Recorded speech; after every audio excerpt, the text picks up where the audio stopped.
Hello friends, welcome to global trading insight channel. आज हम लोग बात करेंगे एक न्यू टॉपिक से related, that is types of trading. Stock market में ट्रेडिंग अलग अलग तरीके से किए जाते हैं, तो वन बाय वन मैं डिफरेंट टाइप्स ऑफ ट्रेडिंग के बारे में डिस्कस करूंगा। तो friends, choose a trading type that matches your personality and goals. Okay, तो based on your risk appetite, time availability, capital and experience. Okay, तो कुछ लोगों के जो होते हैं ट्रेडिंग स्टाइल, वो कुछ लोग रिस्क बहुत लेना पसंद करते हैं, because high risk and high gain, ये तो पता है सभी लोगों को स्टॉक मार्केट में। तो कुछ लोग रिस्क लेना पसंद करते हैं, कुछ लोग रिस्क फ्री जो है ट्रेडिंग करना पसंद करते हैं। ठीक है, टाइम अवेलेबिलिटी, तो कुछ लोगों के पास जो है होल डे टाइम है। स्टूडेंट्स के पास अगर एजुकेशन के साथ कुछ टाइम होते हैं, हाउस वाइफ्स के पास भी जो है लिमिटेड टाइम होते हैं, और कुछ पर्सन जो होते हैं फुल डे ट्रेडिंग करते हैं। ओके, तो based on the time availability different types of trading भी अवेलेबल हैं करने के लिए। ओके, कैपिटल, कुछ लोगों के पास छोटा कैपिटल है, तो उससे भी जो है वो ट्रेडिंग कर सकते हैं। कुछ लोगों के पास बड़ा कैपिटल है, वो अलग तरीके से जो है स्टॉक मार्केट में ट्रेडिंग कर सकते हैं। ओके, तो हम लोग देखने वाले हैं कि छोटे कैपिटल से किस तरह की ट्रेडिंग किया जा सकता है, बड़े कैपिटल से भी, बड़े कैपिटल से किस तरह की ट्रेडिंग करना सही है। ओके, एक्सपीरियंस, कुछ लोगों के पास थोड़ी बहुत नॉलेज है, तो उन्हें किस टाइप की जो है ट्रेडिंग करना सही है। जिनके पास ज़्यादा एक्सपीरियंस है, तो वो किस तरह के ट्रेडिंग कर सकते हैं। इन सब चीज़ों के बारे में वन बाय वन हम लोग बात करते हैं। सबसे पहला आता है इंट्राडे ट्रेडिंग। ओके, जिसे हम लोग डे ट्रेडिंग के नाम से भी जानते हैं। तो इंट्राडे ट्रेडिंग का जो है टाइम फ्रेम क्या होता है, ये होता है within the same day, no overnight position. तो यहाँ हम लोग क्या करते हैं कि सेम डे में ही हम लोग स्टॉक्स को खरीदते हैं और बेचते भी हैं। ओके, गोल क्या होता है यहाँ पर इंट्राडे ट्रेडिंग में, वहाँ ये रहता है कि प्रॉफिट जो होता है फ्रॉम स्मॉल प्राइस मूवमेंट, थोड़े से मूवमेंट से ही मार्केट में जो प्रॉफिट होते हैं उसे हम लोग कैच करने की कोशिश करते हैं। थर्ड है इंस्ट्रूमेंट्स, क्या चाहिए इस टाइप के ट्रेडिंग के लिए। यहाँ हम लोग जो यूज़ करते हैं स्टॉक्स में कर सकते हैं, इंडिसेस में कर सकते हैं, forex trading and option trading. Okay, तो इन सभी चीज़ों में जो है हम लोग इंट्राडे ट्रेडिंग कर सकते हैं। इसमें रिस्क क्या है, इसमें बहुत ज़्यादा हाई रिस्क रहता है। क्यों? क्योंकि सिंगल डे में ही 1% या 5% जो अगर मूव हो गए, तो अप या डाउन में, तो ये जो है 5% लॉस भी हो सकते हैं, 5% प्रॉफिट तक भी जा सकते हैं। इसीलिए ये हाई है due to short term volatility. Okay, इसमें किस तरह के टूल्स हम लोग यूज़ करते हैं इंट्राडे ट्रेडिंग में, हमें चार्ट्स, इंडिकेटर के बारे में बहुत अच्छी तरह से नॉलेज होना चाहिए, जिससे हम लोग एनालाइज कर सकें कि ये आज प्राइस अप जाएगा या डाउन जाएगा। ओके, ऑल्सो न्यूज़ फैक्टर बहुत बड़ा मैटर करता है। तो जो भी रिसेंट न्यूज़ है, उस न्यूज़ को एनालाइज करने के बाद हमें पता करना चाहिए कि आज मार्केट का जो है पॉजिटिव साइड है या नेगेटिव साइड है। ओके, इन सब चीज़ों को हमें ध्यान में रखना चाहिए। ओके, नाउ इंट्राडे ट्रेडिंग जो है किसके लिए सूटेबल है, तो active traders with time and experience, जिनके पास बहुत ज़्यादा एक्सपीरियंस हो चुका है और उनके पास, जिनके पास सफिशिएंट टाइम है। क्योंकि इंट्राडे में क्या होता है, अगर आप सुबह लगा रहे हो और इवनिंग मतलब 3:15 के पहले तक अगर आपका टारगेट है, तो आपको पूरा एक्टिव होना पड़ेगा। ये नहीं कि आपने लगा दिया, उसके बाद आप किसी काम में बिजी हो गए, फिर अगर मिस कर रहे हो, तो आपको यहाँ जो है होल डे जो है बहुत अच्छे से अपने प्राइस मूवमेंट को जो है वॉच करना पड़ता है। Okay, and it is not ideal for beginners, क्योंकि यहाँ बहुत ज़्यादा वॉलेटिलिटी है, तो यहाँ बिगिनर्स को इन सब चीज़ों से थोड़ा अवॉइड करना चाहिए। Okay, fine. नेक्स्ट, सेकेंड है स्विंग ट्रेडिंग। तो स्विंग ट्रेडिंग का जो है टाइम फ्रेम क्या होता है, इसमें होते हैं few days to weeks. Okay, goal क्या है, यह गोल अपना रहता है कि capture short to medium term price trends. मतलब यहाँ जो है कुछ दिनों के अंदर 4-5% से लेकर 10% तक का अपना टारगेट रहता है, कि अगर 10% तक मूव हो गए अगर कुछ दिनों में, चाहे कुछ वीक्स में, So that is sufficient for the swing trading. Okay, so that you can sell your first trade and then again you can take another trade based on your stock analysis. Okay, तो यहाँ किस approach क्या होता है, यहाँ जो होता है टेक्निकल एंड फंडामेंटल एनालिसिस करना बहुत ज़रूरी है। सपोज आपने कुछ न्यूज़ देखा किसी स्टॉक्स के बारे में और पॉजिटिव न्यूज़ है, तो ये लग रहा है कि हाँ ये मूवमेंट दे सकता है रिसेंटली 1-2 डेज और 1 वीक में, तो आप उस तरह के स्टॉक्स को खरीदते हो और कैच करने की कोशिश करते हो वीक मूवमेंट को। ओके, जो हम लोग स्विंग ट्रेडिंग के अंदर करते हैं। रिस्क क्या है, मॉडरेट है, यहाँ ना तो ज़्यादा रिस्क है और ना ज़्यादा मूवमेंट और या तो प्रॉफिट के चांसेस होते हैं, क्योंकि यहाँ हम लोग जो है कुछ वीक्स के लिए जो है लगा रहे हैं, तो कुछ वीक्स में ये मैक्सिमम 10 तक जा सकता है। ठीक है, कुछ कुछ स्टॉक्स जो होते हैं स्पेसिफिकली जो मल्टी बैगर स्टॉक्स होते हैं वो कभी कभी 20% तक मूव कर जाते हैं। ओके, लेकिन मैं जो भी अभी जेनरिक स्टॉक्स के बारे में बात कर रहा हूँ जो कि फंडामेंटल स्ट्रांग है और जहाँ रिस्क भी कम होते हैं। ओके, तो उस तरह के स्टॉक्स जो है कुछ वीक्स में अप टू 10% तक मूव हो सकते हैं। ठीक है, ये स्विंग ट्रेडिंग किसके लिए सूटेबल है, ये जो है part time traders, working professions. Okay, तो यहाँ जो है हमें एनालाइज करके जो है स्टॉक्स को लेना पड़ता है और कुछ दिनों के बाद जो है हम लोग इसे टाइम टू टाइम हम लोग को हमेशा जो है वॉच लिस्ट में रख के ट्रैक करना पड़ता है, लेकिन हमें सेल या बाय क्विकली नहीं करना है। सो अगर आप पार्ट टाइम ट्रेडिंग भी करते हो तो भी फाइन है और वर्किंग हो तो भी, क्योंकि आपको जस्ट यहाँ जो है इन वॉच लिस्ट में रख के जो है इसे स्टॉक्स को ट्रैक करना है। Okay, third, positional trading. तो पोजिशनल ट्रेडिंग क्या है, तो फर्स्ट डिस्कस करते हैं टाइम फ्रेम के बारे में। तो पोजिशनल ट्रेडिंग में जो है ये होते हैं कुछ वीक्स टू मंथ्स और इवन ईयर्स भी हो सकते हैं। मतलब आपने अगर कोई स्टॉक्स अच्छे स्टॉक्स को ख़रीदा, ठीक है, लॉन्ग टर्म इन्वेस्टमेंट पर्पस पे, ठीक है, तो आप डेफिनेटली टारगेट करते हो कि ईयरली ये 15 to 20% दे दे। और अगर आप चाहते हो कि लॉन्ग टर्म इन्वेस्टमेंट अगर फिक्स डिपॉजिट या म्यूचुअल फंड की जगह आप खुद एज ए स्टॉक्स को लॉन्ग टर्म होल्ड करना चाहते हो, तो पोजिशनल ट्रेडिंग कहलाते हैं। ठीक है, तो यहाँ गोल क्या रहता है, यहाँ गोल रहता है लॉन्ग टर्म कैपिटल अप्रिसिएशन। सो यहाँ जो है जो मैंने बोला मंथ और इवन ईयर, मंथ का मतलब अगर 8 to 10 मंथ्स में भी अगर आपको ये 30% या 35% दे देते हैं और आपको लग रहा है कि ये मार्केट में फिर डाउन जा सकता है, तो आप इसे एग्जिट कर सकते हो और अदर स्टॉक्स में जो है इस कैपिटल को इन्वेस्ट कर सकते हो। लेकिन अगर स्टॉक्स फंडामेंटल बहुत ज़्यादा स्ट्रॉन्ग है और स्टेबल है, तो आप इस स्टॉक्स को जो है लॉन्ग टर्म के लिए होल्ड कर लेते हो।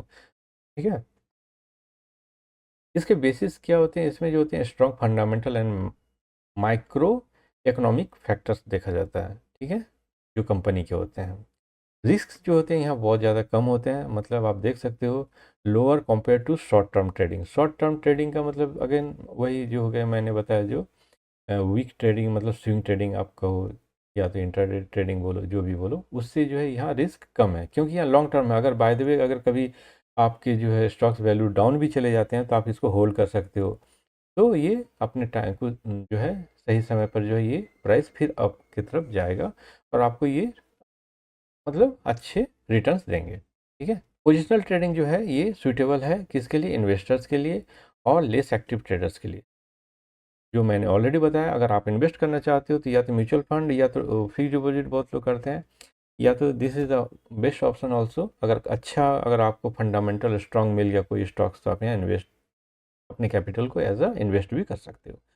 और लेस एक्टिव ट्रेडर का मतलब होता है जिनके पास टाइम बिल्कुल नहीं है, मतलब आपने जब जस्ट ये वन टाइम आपको इन्वेस्ट करना है और आपको उसके बाद लॉन्ग टर्म व्यू है, तो आप ये पोजिशनल ट्रेडिंग उनके लिए सूटेबल है।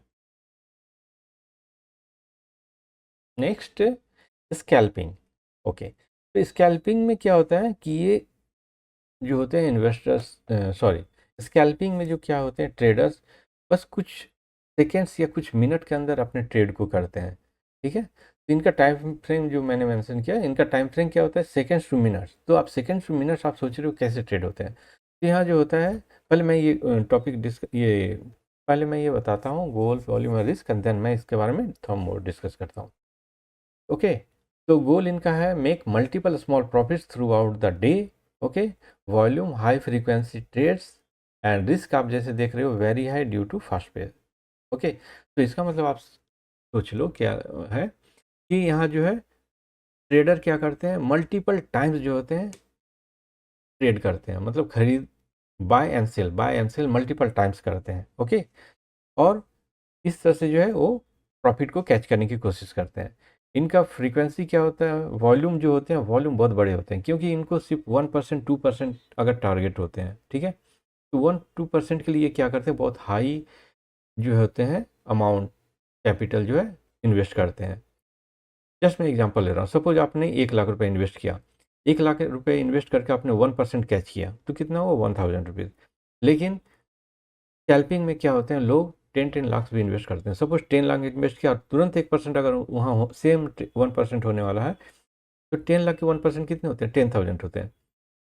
तो 1 मिनट या कुछ मिनट के अंदर वो जो है ट्रेडर्स जो होते हैं 10,000 का जो है टारगेट करते हैं, इसीलिए यहाँ जो है वॉल्यूम बहुत ज़्यादा बाई की जाती है। ओके, उसी तरह रिस्क भी क्या है, बहुत ज़्यादा हाई है, क्योंकि जैसे ये अप अगर 1% जा रहा है तो 10,000 प्रॉफिट दे रहा है।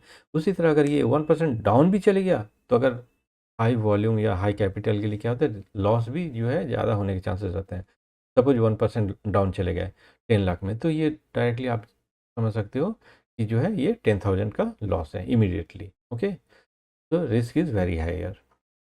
This is suitable for highly experience traders with fast platform. Okay, right. Scalping में क्या होता है कि बहुत ज़्यादा प्राइस अप या डाउन जो होता है बहुत फास्ट जाते हैं, उसके बाद क्या होता है अप जाने के बाद फिर डाउन भी आते हैं, तो स्कैल्पर क्या करते हैं कि तुरंत अपने इन्वेस्टमेंट, तो स्कैल्पर क्या करते हैं अपने ट्रेड को तुरंत लगाते हैं, और जैसे ऊपर जाता है थोड़ी भी अप जाते हैं तो उसमें वो सेल आउट करते हैं। ठीक है, वो ज़्यादा देर वेट नहीं करते हैं कि और ऊपर जाएगा, क्योंकि उनका टारगेट ही रहता है स्मॉल मूवमेंट। ओके, लेकिन उनका जो वॉल्यूम ज़्यादा होने के चलते उनको जो है प्रॉफिट ज़्यादा हो जाते हैं। ठीक है, तो this is a scalping trading. Next, margin trading. तो मार्जिन ट्रेडिंग में क्या होता है कि जो है borrowing funds from the broker to trade. तो इस कंडीशन में क्या होता है कि आप जिस प्लेटफॉर्म, अच्छा जिस ब्रोकर के थ्रू आपने डीमेट अकाउंट ओपन किया है, वो खुद जो होते हैं मार्जिन मतलब लेवरेज प्रोवाइड करते हैं। ठीक है, सपोज आपके पास 10,000 है, लेकिन अगर कोई स्टॉक्स खरीदना चाह रहे हो, तो वो ब्रोकर जो होता है इंट्राडे में, स्पेस इंट्राडे में क्या करते हैं, वो 5x या 10x या तो 100x तक भी जो होते हैं लेवरेज प्रोवाइड करते हैं।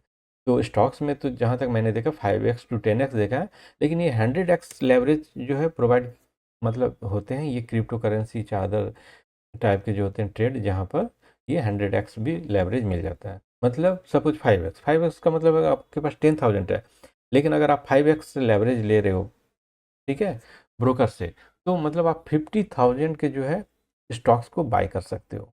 ओके, तो डेफिनेटली अगर 5,000 में 1% का जो बेनिफिट होता है और 50,000 में जो प्रॉफिट होंगे, तो डेफिनेटली 50,000 में बहुत ज़्यादा प्रॉफिट दिखते हैं। ओके, लेकिन सेम रिस्क भी है इसमें हाई, क्योंकि अगर 1% भी अगर हाई गया, तो जैसे आपको 5x इंटू आपके कैपिटल के हिसाब से जो है प्रॉफिट दिख रहे हैं, तो उसी तरह अगर डाउन भी जाएंगे तो 5x जो है आपके लॉस इंटू 5x, जो लॉस होंगे उसके 5x लॉस हो जाएंगे।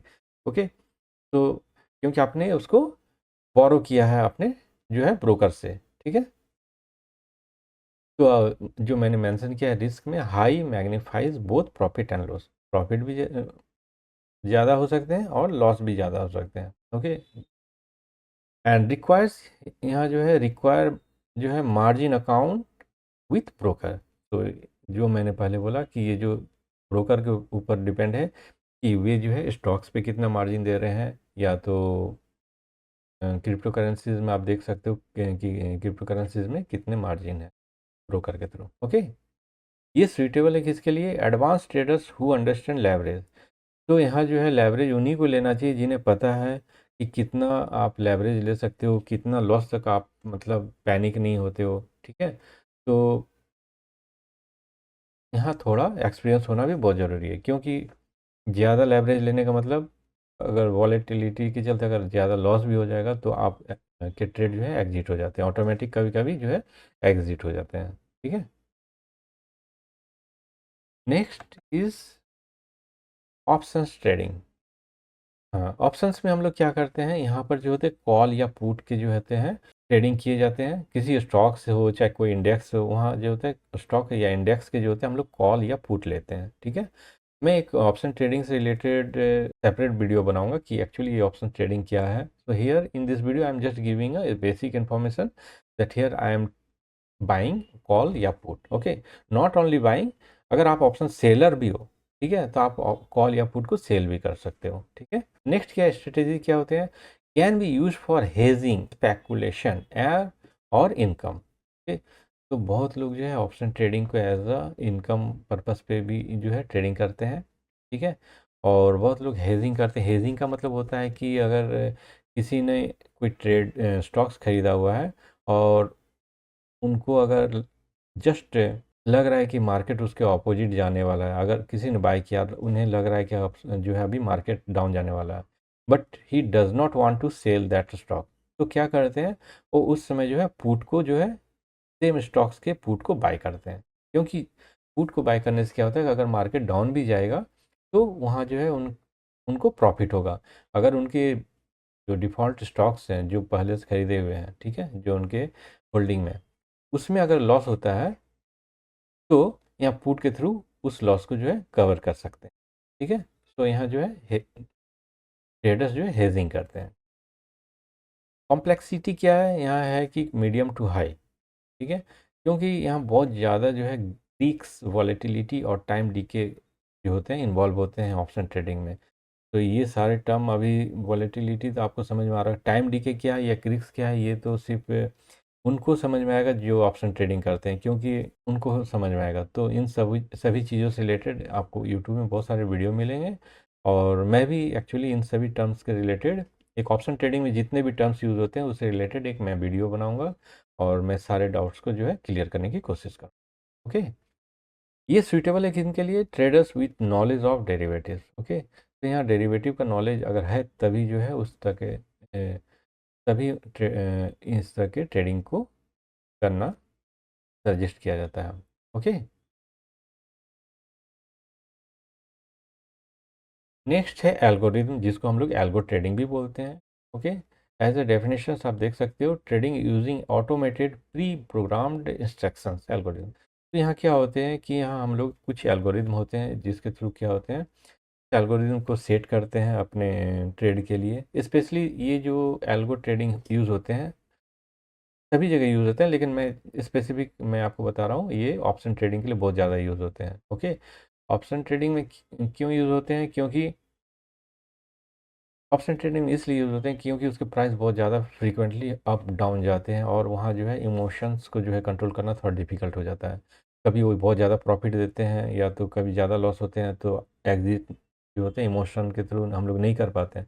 लेकिन एल्गो ट्रेडिंग में क्या होता है कि आपने जो इंस्ट्रक्शन उसे दिया है, अगर दिया है कि इतने प्राइस में वो खरीदना चाहिए, आपको एक प्री डिफाइंड जो है परसेंटेज डिफाइंड है प्रॉफिट या लॉस के लिए, स्टॉप लॉस के लिए, तो इस तरह के सारे डेटा उसमें ऑलरेडी दिए रहते हैं उस एल्गो में।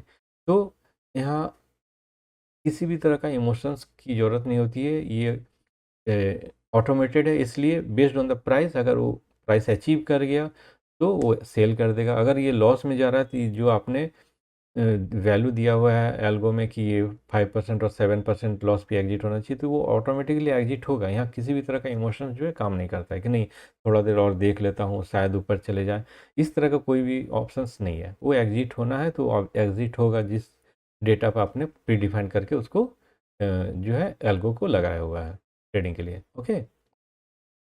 ये जो यूज होता है इंस्टीट्यूशंस के लिए, हाई फ्रीक्वेंसी ट्रेडर्स के लिए। तो आप जितने भी बड़े बड़े इंस्टीट्यूशंस होते हैं वहाँ सिंगल पर्सन बैठे हुए नहीं रहते हैं कि इस रेट पे खरीदो इस पे बेचो। वहाँ जो होते हैं almost everything is automated institutions का। प्राइस के ऊपर से वो बिल्कुल जो है उनका प्री डिफाइंड रहता है कि इस प्राइस पे लेना है, इस प्राइस पे बेचना है, इतने परसेंट प्रॉफिट लेना है। उनके पूरे जो है सिस्टम जो होते हैं ऑटोमेटेड होते हैं। ठीक है। क्योंकि बहुत बड़े इंस्टीट्यूशंस हैं, उनकी जो होते हैं बाय एंड सेल के भी जो होते हैं फ्रीक्वेंसीज, वो बहुत ज़्यादा ही होते हैं, 100 करोड़ 1000 करोड़ में चले जाते हैं, ठीक है। तो उनको मैनुअल करना बहुत डिफिकल्ट है, इसीलिए they are always using the algo trading. Okay, requires में आप देख सकते हो प्रोग्रामिंग एंड टेक्निकल नॉलेज होना बहुत ज़रूरी है, ठीक है। तो जिनको टेक्निकल नॉलेज है और प्रोग्रामिंग, वो इस तरह के जो है एल्गो ट्रेडिंग को जो है खुद क्रिएट करके, मतलब खुद क्रिएट करके वो अपने सेटअप के साथ प्लग इन करके इसको यूज़ कर सकते हैं। It is suitable for quantitative traders and tech savvy investors. तो जो मैंने पहले बताया, ये बहुत बड़े बड़े इन्वेस्टर्स, स्पेसिफिक इन्वेस्टर्स लोग यूज़ करते हैं इन सब चीज़ों के लिए। But nowadays individuals also is trying this type of algo trading। Okay, so बहुत तरह के एपीआई बन चुके हैं एल्गो ट्रेडिंग के, जहाँ इंडिविजुअल ट्रेडर्स भी आजकल इसे प्रोग्रामिंग के थ्रू क्रिएट कर रहे हैं और अपने ट्रेडिंग के लिए यूज़ कर रहे हैं। ओके,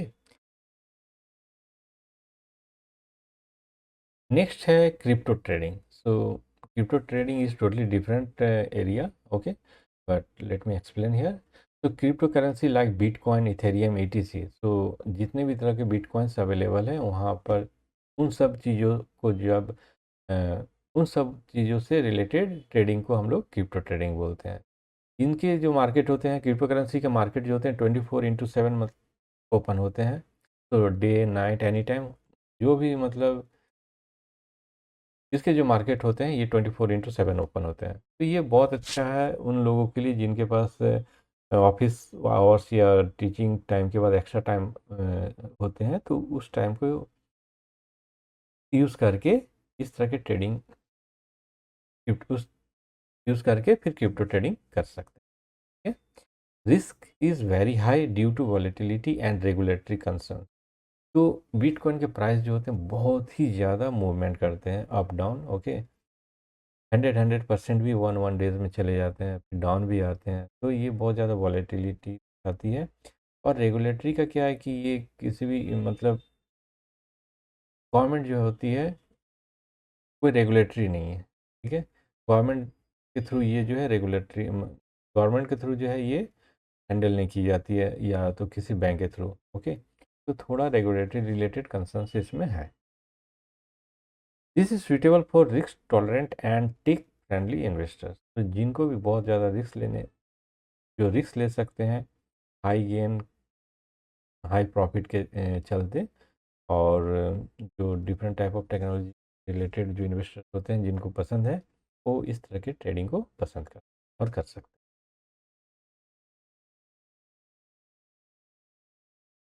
नेक्स्ट है कमोडिटी एंड फॉरेक्स ट्रेडिंग। तो कमोडिटी के अंदर आप देख सकते हो कि गोल्ड, सिल्वर, क्रूड ऑयल ये सारे अवेलेबल होते हैं। तो इन सभी चीज़ों का ट्रेडिंग आजकल अपने सारे प्लेटफॉर्म के साथ लिंक किए हुए हैं, जैसे जीरोधा और या तो धन। आप जिस भी ब्रोकर के प्लेटफॉर्म पे जाओ, इन सब चीज़ों पर जो है ट्रेड किया जा सकता है, ठीक है।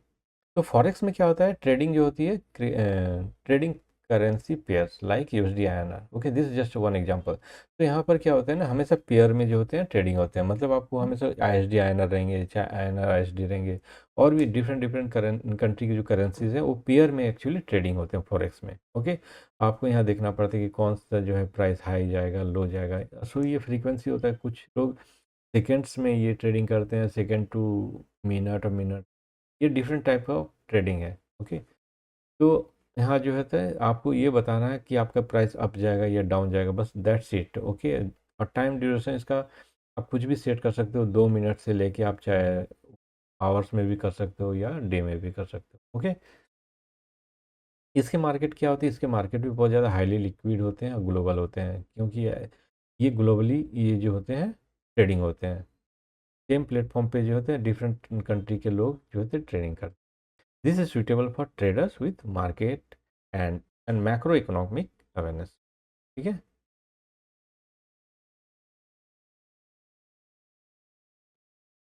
Okay. Next is arbitrage trading. So इस ट्रेडिंग में क्या होते हैं, profit from price difference in different market. तो आप देख सकते हो कि एक ही प्रोडक्ट का जो होता है, जैसे प्राइस एक मार्केट में किसी शॉप्स में कुछ और होता है, डिफरेंट शॉप्स में कुछ और होता है, ठीक है। तो यहाँ जो होता है स्टॉक्स जो होते हैं ना, किसी एक मार्केट में सपोज कम है चाहे ज़्यादा है, जो भी डिफरेंसेस होते हैं, तो लोग क्या करते हैं कि जिस मार्केट में स्टॉक्स के प्राइस कम है वहाँ से बाय करते हैं, और सेल जो होते हैं दूसरे मार्केट में कर देते हैं। ठीक है। नेक्स्ट जैसे एग्जांपल मैं बता रहा हूँ, जैसे buying stocks in one exchange and selling in another. तो डिफरेंट एक्सचेंज में जो होते हैं माइनर डिफरेंस रहते हैं। तो लोग, तो इन्वेस्टर्स या ट्रेडर क्या करते हैं कि एक एक्सचेंज में खरीदते हैं किसी स्टॉक्स को, और जहाँ हाई प्राइस है उस जगह वो सेल कर देते हैं। तो this is just one example of arbitrage trading. ठीक है। रिस्क क्या है? रिस्क इज़ वेरी लो, लेकिन यहाँ जो है स्पीड बहुत होना ज़रूरी है, क्योंकि सेम टाइम में आपको डिफरेंसेस दिख रहे हैं, लेकिन after some time it may be that it is opposite और इक्वल। ओके। तो आपको यहाँ जो है इस तरह के ट्रेडिंग में स्पीड भी होना चाहिए कि आपने यहाँ ख़रीदा और दूसरे मार्केट जहाँ प्राइस ज़्यादा है आप वहाँ उसको बेच भी रहे। ठीक है। तो फ्रेंड्स, मैंने 10 टाइप्स ऑफ ट्रेडिंग के बारे में डिस्कस किया, जो कि जस्ट बेसिक लेवल इंफॉर्मेशन देना था कि ये कितने दिनों, इनका जो है टाइम फ्रेम क्या होता है, इसमें रिस्क क्या होते हैं। ठीक है। जो मैंने पहले ही बताया कि ये डिपेंड करता है कि किनके पास किस तरह का टाइम है, कैपिटल है या एक्सपीरियंस है। Based on that people actually prefer this any one और two types of trading. Okay. एक ही पर्सन अगर आप बोलोगे कि 10 तरह के ट्रेडिंग करते हैं, that is I don't think is good और पॉसिबल ऑल्सो, क्योंकि वन एरिया या टू एरिया और थ्री एरिया में कोई गुड हो सकता है, लेकिन 10 एरिया में, मतलब 10 एरिया को हैंडल करना for a single person it is really difficult. Okay. So thank you friends, I hope you liked this small video.